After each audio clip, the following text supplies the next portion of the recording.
అందరికీ నమస్కారం. ఈరోజు నా పాటికి నేను ఉంటే అనవసరంగా కొంతమంది తప్పుడు వార్తా కథనాలు రాసి మా వ్యక్తిగత వ్యవహారాల్లో తలదూర్చి మా డ్యామేజ్ గురి చేస్తామంటే మేము కూడా ఎవరైతే మా పైన తప్పుడు చేశారో వాళ్ళ వ్యవహారాల్లో మేము కూడా తొంగి చూసాం. వీళ్ళేమైనా నిజాయితీ పరులా, వీళ్ళేమైనా దేశానికి సేవ చేసేవాళ్ళ, సమాజాన్ని ఉద్ధరించే వాళ్ళని చూస్తే కొన్ని ఆశ్చర్యకరమైనటువంటి విషయాలు మాకు బయటపడ్డాయి. సో మేము ఈ జర్నలిస్టులకి వ్యతిరేకం కాదు, ఈ పేపర్ వాళ్ళకి వ్యతిరేకం కాదు. కొంతమంది అవినీతి పడినటువంటి వాళ్ళ కోసమే ఈ వీడియో తీస్తున్నాను. ఏదైనా తప్పుగా భావిస్తే నన్ను క్షమించండి. సో ఈరోజు మన గంగాధర్ నెల్లూరు న్యూస్ ఛానల్ ప్రారంభించి ఈ యొక్క వ్యక్తుల కోసం మనము తెలియజేస్తాము. సో స్టార్ట్ చేస్తాం.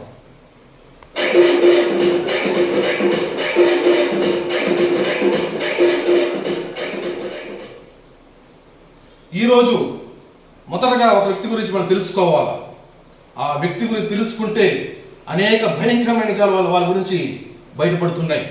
ముఖ్యంగా ఆ వ్యక్తి ఎవరు అంటే మన ధ్యాస అనేటువంటి ఒక పీడిఎఫ్ పేపర్ పెట్టుకున్నటువంటి వ్యక్తి ఎవరు అంటే ఆయన పేరు ఎడిటర్ ఎస్ చంద్రశేఖర్ రెడ్డి. ఈయనది చిత్తూరు వెదురుపు మండలం సోమేంద్రపురం. సో ఇతను సోమవారం ఒక వీడియో చేశాడు. ఏం వీడియో చేశాడు అంటే గంగాధర్ నెల్లూరులో కొన్ని అక్రమ కార్యకలాపాలు జరుగుతున్నాయి అని చేశాడనమాట. ఆ అక్రమ కార్యకలాపాలు అతను ఏం చెప్పాడనేది మీ ముందుకు నేను వాస్తవంగా వివరించడానికి వచ్చానమాట. చంద్రశేఖర్ రెడ్డి మన ధ్యాస అనేటువంటి న్యూస్ పేపర్. సో ఈ మన న్యూస్ పేపర్ యొక్క ఇతని గురించి తెలుసుకుందాం. నాకు ఇతని గురించి చెప్పాలంటే పక్కన మనిషి ఉంటేనే చంద్రశేఖర్ని ఊహించుకొని చెప్పాల్సి వస్తుంది. సో దానికోసము మన అబ్బాయిని పెట్టుకున్నాను. అతనే మూర్తి. మూర్తి రాలేనా రాలేనా ఏం పేరు నీ పేరా? చంద్రశేఖర్. అట్లే ఉండేనా చంద్రశేఖర్ అట్లే ఉండు. ఈయన గురించి ఈయన ఏం న్యూస్ చేశారనేది మనం ఇప్పుడు చూస్తాం. గందరగోళంలో గంగాధర నెల్లూరు, అక్రమ రవాణా అన్యాయాలతో హడలిపోతున్న ప్రజలు. దీని గురించి ఆయన విశ్లేషణ చేశారనమాట. ఆ విశ్లేషణ నేను ఆల్రెడీ వీడియో చూశాను. ఇప్పుడు మరోసారి మీ ముందు ప్రదర్శించాలంటే ఆ వీడియో నాకు కనపడడం లేదు. సో ఆ వీడియోలో చంద్రశేఖర్ అనే వ్యక్తి ఏం చేశాడు అంటే ఒక వార్తా న్యూస్ పేపర్లో ఒక ఫోటో వచ్చింది, అక్రమ కలప రవాణా అనేసి. ఆయన వివరిస్తూ గంగాధర్ నెల్లూరు ఎమ్మెల్యే థామస్ అక్రమ రవాణానికి పాల్పడుతున్నాడు అనేసి. ఒరేయ్ ఒరేయ్ చంద్ర, నీకంతా బుద్ధి ఉందా? మా ఎమ్మెల్యేకి కలపకు అతనికేం సంబంధం? అయినా అతను ఎవరో కోసుకుంటారు, పోయినారు, దానికంటూ డిపార్ట్మెంట్ వాళ్ళు వస్తారు, పట్టుకుంటారు. ఈయనకేం సంబంధం? అక్కడ వచ్చి ఆ స్థాయి ఎమ్మెల్యే అది. ఆయన ప్రపంచంలో ఒక పెద్ద డాక్టర్, టాప్ 10లో ఒక డాక్టరు. ఆయన ఓపిక మీకు తెలీదు. అంత మంచి వ్యక్తి పైన అనవసరమైనటువంటి నిందలు వేయడం సరికాదు. నువ్వు నిందలు వేయడానికి కూడా కారణం ఉంది, అది నేను చెప్తాను. ఆ కారణం ఏమనేది ఇప్పుడు నేను చెప్తాను. ఎందుకు నువ్వు న్యూస్ రాశావు, ఆ న్యూస్లో ఎమ్మెల్యే గురించి నువ్వేం మాట్లాడినావు, నా గురించి ఏం మాట్లాడినావు, అదేవిధంగా ఎమ్మెల్యే పిఏ గురించి ఏం మాట్లాడినావు, నువ్వు ఎందుకు మాట్లాడినావో నేను సాక్ష్యాధారంతో సహా ఇప్పుడు నీకు చూపిస్తాను. ఆ న్యూస్ నువ్వు ఎందుకు పెట్టినావు అంటే నువ్వు పెట్టింది సోమవారము ఒక వ్యక్తిని నువ్వు యాడ్ చేసినావు. అతని పేరు అంటే GUNDAIAHG.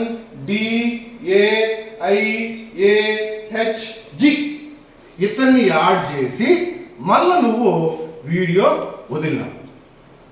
ఆ వీడియోలో వచ్చి వ్యక్తిగత విమర్శలు చేసావు.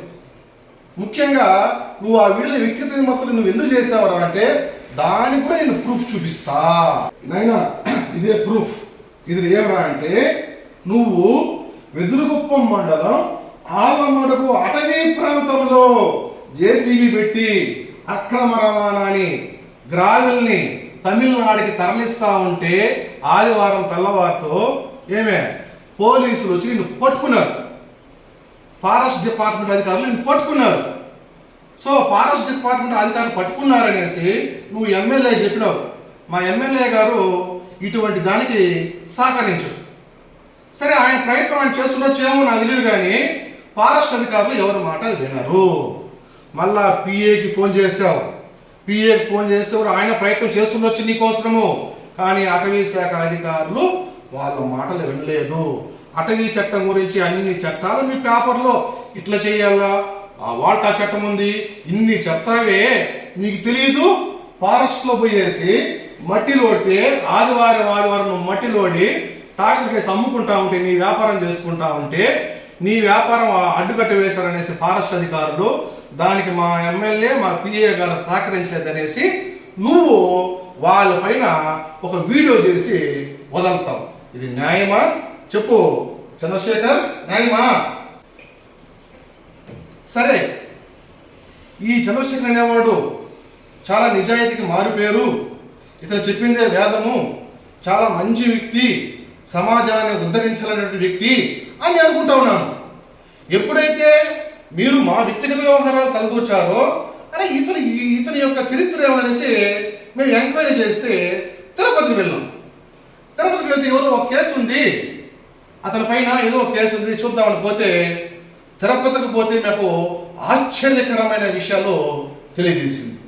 ఏమిరా అంటే 2008వ సంవత్సరంలో ఈ చంద్రశేఖరు దాదాపు 28 స్కూటర్లు బైక్ దొంగతనాలు చేశాడు. సాక్ష్యం ఉంది దాని గురించి. నాయన చంద్రశేఖర, మీ ఎఫ్ఐఆర్ పద్ధతి చూడండి. పోయమ్మా వస్తూనే ఉండే వీడియో కథంతా కూడా కొన్ని చూస్తానండి. చూడండి, ఈయన పైన తిరుపతి క్రైమ్లో నమోదైనటువంటి ఎఫ్ఐఆర్ కాపీలు, ఆ క్రైమ్ నెంబర్ కూడా మీకు నేను తెలియజేస్తాను.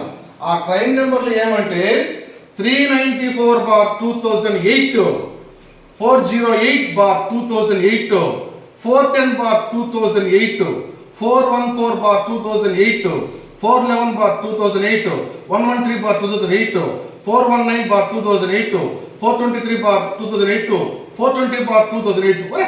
ఈ నంబర్ కూడా కరెక్ట్గా సెట్ అయింది. 420 కేసు నెంబర్ కూడా 431/2008, 431/2008, 428/2008, 433/2008.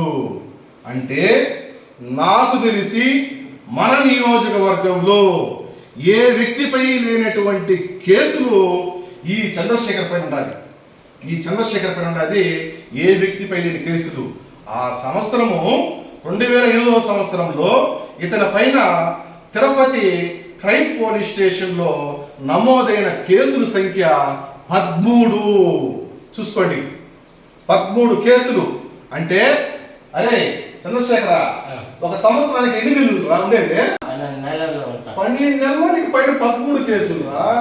నేను నిజం అనుకున్నా ఏమో బోగస్ కేసులు అనేసి. ఏం బోగస్ కేసులు కాదు. ఇతడు బైక్ దొంగతనాలు చేస్తుంటే తిరుపతి పరిసర ప్రాంతాల్లో నైట్ అంతా దొంగతనాలు చేసేది, పగులంతా నిద్రపోయేది. ప్రతిసారి విన్ని బట్టల ఊడదీసి ట్రైన్లో మక్కిలిస్తే కూడా వీడు మారలా. చెట్ట చివరికి ఇతన్ని ఎన్నెళ్ళు జైల్లో వేస్తారో అతను తెలుసుకుందాం. ఆయన ఎన్నెళ్ళు జైలు వేశారు? నిన్న పాసు గల 1.5 సంవత్సరం జైల్లో ఉన్నాడు. 1.5 సంవత్సరం జైల్లో ఉన్నటువంటి ఇతను అన్యాయము, అక్రమము, గురువిందు సూక్తులు చెప్తాడు. వచ్చి ఏం సూక్తులో గురువిందు సూక్తులు చెప్తాడు ఈ చంద్ర. నీ భాగవతం ఎదురా నాయన, నువ్వు ఎంత మేధావి, నువ్వు ఎంత దొంగ. సారీ తప్పైపోయింది, దొంగ కాదు గజ దొంగ ఇతను వచ్చి. కాబట్టి ఇటువంటి మాటలు, ఇటువంటి న్యూస్ ఛానల్ని ప్రజలను నమ్మకండి. వీడు డబ్బు కోసం బ్లాక్మెయిల్ చేసి ఎవరైతే అధికారులు ఉన్నారో, రాజకీయ నాయకులు ఎవరైతే ఉన్నారో వాళ్ళని బెదిరించి డబ్బులు తినేసేటువంటి మహానుభావుడు ఈ చంద్రశేఖర్. సో ఇటువంటి గనుడు ఏమే చూడు, బా ఏమున్నావు రజా, ఏమున్నావు ఆయన సూపర్ అనుభవ. ఈ ఎడిటర్ అంట నాకు తెలిసి వీడు 10వ క్లాసు పాస్ అయి ఉండొచ్చేమో, లేదంటే ఇంటర్మీడియట్. ఈడు అంట వీడు కరెక్ట్గా 4 లైన్లు రాయలేడు. వీడు రాయమంటే తెలుగు అక్షరాలు. వీడు ఎడిటర్. పోతే మన ధ్యాస పేరు కూడా సూపర్గా పెట్టాడు. భలే ధ్యాస వీడికి. దొంగతనాలు చేయాలంటే భలే ధ్యాస వీడికి వచ్చి ఇంకేం చెప్పాడంటే, మా కలం బలం కోసం కాదంట, బలహీనుల కోసం. కరెక్టే. ఎవరైతే బలహీనంగా బలహీనలు ఉంటారో అటువంటి వాళ్ళని టార్గెట్ చేసి డబ్బులు వసూలు చేసేటువంటి క్యారెక్టర్ చంద్రశేఖర్ నీది. ఇకపోతే వీడి గురించి చెప్పాలంటే ఇక్కడే చూడండి, పేపర్లు ఏమి ఇచ్చారు నిన్న పేపర్లో. విలేకరులు కావలను అంట. ఆంధ్రప్రదేశ్ తెలంగాణలో వెలువడుతున్న మన ధ్యాస దినపత్రికలో అన్ని మండలాలకి, అంటే ఇంకా ఎవరు లేదు వీడికి, అన్ని మండలాలకి, అన్ని నియోజకవర్గాలకి, అంటే ఏ నియోజకవర్గంలో వీడికి లేదు, అన్ని జిల్లాలు కూడా కావాలంటే వీడికి వచ్చి. వీడు న్యూస్ పేపర్ ఎట్లా రన్ చేస్తారా అంటే, ఆ బ్రాడ్కాస్టింగ్లో వచ్చి న్యూస్ చేస్తామంటే సంవత్సరానికి నెలకి 3,000-4,000 కడితే వాళ్ళ న్యూస్ అంతా పెడతారు. దాన్ని తీసుకువచ్చి పేపర్ పెట్టి ఈయన పీడిఎఫ్ పేపర్ పెట్టి డైలీ ఈవినింగ్ పేపర్ పెట్టి వస్తారనమాట. దీని కాస్ట్ ఎంత అంటే ₹1. ఒరే దరిద్రుడా, దీన్ని ₹100 ₹1 కొనరు. దీన్ని ₹100 నీకే ఇచ్చేసి నీ పేపర్కి నమస్కారం అనేసి చెప్పే రోజు చేసినారు నీ పేపర్కి. కాబట్టి ఇతను చరిత్ర తెలుసుకునేసి నేను ఛాలెంజ్ చేస్తాను. చంద్రశేఖర్, నేను మాట మీద ఉన్నాను, నువ్వు రా, వెదురు మండలానికి రా, భారతం మెట్లో సత్యం చేస్తాం రా, నువ్వు 10 మందిని పిలుచుకొని రా, పెద్ద మనుషుల్ని, నేను ఒక్కడే వస్తాను రా. నేను చెప్పిన నేల చరిత్ర తప్పు అయితే రుజువు చెయ్యి, నువ్వు ఏమి చెప్పినా నేను చేస్తాను.